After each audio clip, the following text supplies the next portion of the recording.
Je suis Alain Tchana, professeur des universités à l'École normale supérieure de Lyon et directeur du département d'informatique depuis septembre 2021. Et je fais ma recherche au sein du laboratoire d'informatique pour le parallélisme dans le domaine des systèmes d'exploitation, systèmes de virtualisation, cloud computing, sécurité. Je suis Stella Bichebe, doctorante en troisième année à l'ENS de Lyon en France. Je suis doctorante en informatique. Mon nom c'est Jean Crespin Chubahiro. Je suis du Burundi, mais j'étudie au Liban.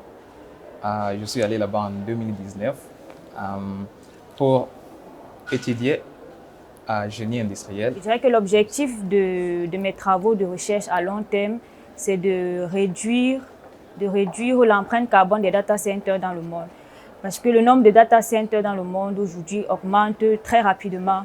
Aujourd'hui, pour donner un exemple, on compte plus de 8 millions de data centers dans le monde, alors qu'en 2012, on n'en avait que 500 000. Et les data centers, vu que les serveurs dans ces centres de données doivent être tout le temps allumés, ils consomment énormément d'électricité. Les data centers consomment aujourd'hui 3% de toute la production électrique mondiale.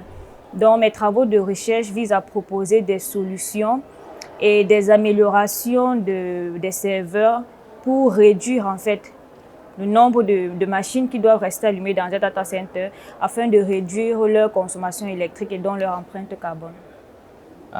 J'ai choisi cette faculté parce que au Burundi, on a besoin, dans mon pays natal, on a besoin des ingénieurs, on a besoin des jeunes pour que nous puissions construire notre pays. Parce que le génie industriel, le génie civil, c'est pour construire, pour innover, pour penser aux projets qui peuvent, je dirais, à changer le niveau dans mon pays. Oui. Dans mon domaine qui est de l'informatique pratique, faire de la recherche en fait nécessite de collaborer avec des entreprises, par exemple des grosses industrielles du cloud comme Amazon, Google et autres. Mais en France, il faudrait plutôt collaborer avec des entreprises françaises ou européennes et la mentalité ou la culture de collaboration entre les entreprises et le milieu académique est moins poussée en France que dans les autres pays. Donc ça, c'est le premier problème. Et le deuxième, c'est surtout le recrutement des étudiants talentueux qui sont rares et il faut aller les chercher. Et voilà, donc c'est pas évident. Mais on y arrive en élargissant son champ de recherche, notamment grâce à, par exemple, la collaboration francophone. Dans le cas de l'AUF, on peut aller chercher des étudiants un peu partout dans le monde. Cette année, j'ai candidaté au programme NEC Europe PhD Fellowship. Donc, c'est un programme doctoral destiné aux doctorants dans toute l'Europe, organisé par les laboratoires NEC Europe. Donc, à la fin, ils ont retenu 7 doctorants, parmi lesquels moi. Et dans le prix, en fait, ils ont financé ma thèse, mes travaux de recherche à hauteur de 49 000 €. Et là, actuellement, on travaille un peu ensemble, on fait des réunions, beaucoup plus en visio à cause de la pandémie. J'ai vu le 60 secondes pour convaincre. C'était juste faire une vidéo où tu expliques ton projet, ce que tu vas faire, comment ça va changer la vie dans ta communauté. Et je pensais au projet, c'était un projet très simple. J'ai fait mes propres recherches. Ça consiste à produire du biogaz.